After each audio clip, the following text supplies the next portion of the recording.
On the Mayfly bench, this Dr. Z EZG50.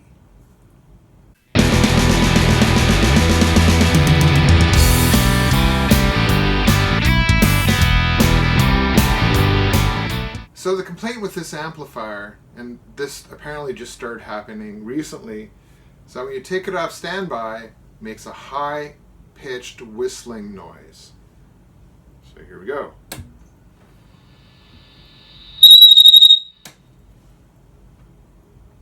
Yeah, that's not good. So it's going to be up to me to figure out what's going on with this amp. It sounds like some oscillation, some instability, and we're going to have a look and see what's going on. On investigating further, what I found is that the high-pitched squeal can be controlled by various inputs to the amplifier. Either the treble control, for example, or the volume control. Reverb seems to have no effect, so we can eliminate that. So it's definitely something feeding back in the preamp stage. What it is, don't know yet. So the first thing I do in a case like this is I give it a good visual inspection to make sure nothing weird's going on. I essentially check for cracked tubes, any heat discoloration or anything like that.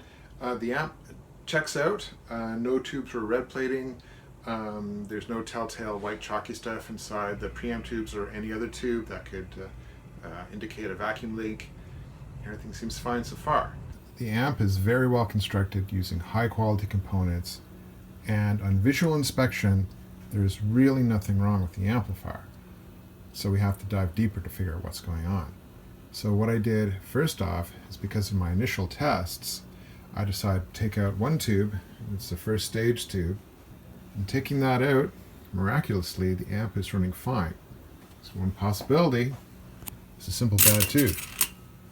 Well, it's not the tube. I replaced the tube with a known good one. Same squealing feedback. Now usually when you have this sort of oscillation in an old Fender, for example, people blame lead dress, and for good reason. Lead dress in some of those old amps is not the best.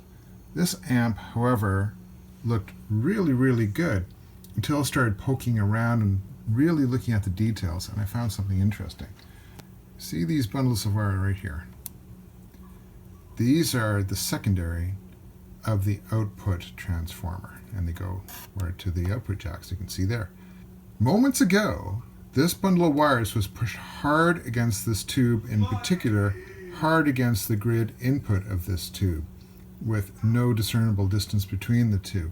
If there weren't insulation on the wires, they would be making electrical contact. They were actually touching. That's pretty close. What I did is I just grabbed my chopstick with the amp running and I just pushed them over to there. I got about an inch distance between the two, and the squeal is gone. Now I can run this thing at full power and it doesn't squeal. And I'm very happy. The question will be, how will I make sure this bundle doesn't slowly inch its way back over here? So this is my solution. I got another tie wrap and I wrapped around that bundle and I threaded it through that little plug there. And that seems to be holding it tight. So here's my test environment. Amplifier is turned on. I've got a scope monitoring the output of the preamp volume. The output of the amplifier is going to my power soak and to my own personal amplifier. Power soak is just so I don't rip my ears off in case the thing goes off on us. Let's take it off standby and see what happens. So, off standby. Full volume. And here we go.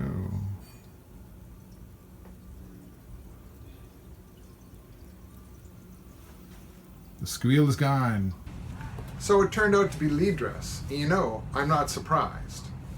It's a brand new amplifier, only a few years old, made to a very high standard. We went through all the tubes and there's no problems with those. I visually inspected all of the filtering capacitors. They were only a few years old and they had no signs of any problems. What else could it be? Especially when I found out that the secondary leads from the output transformer were right up against the grid of the reverb recovery tube.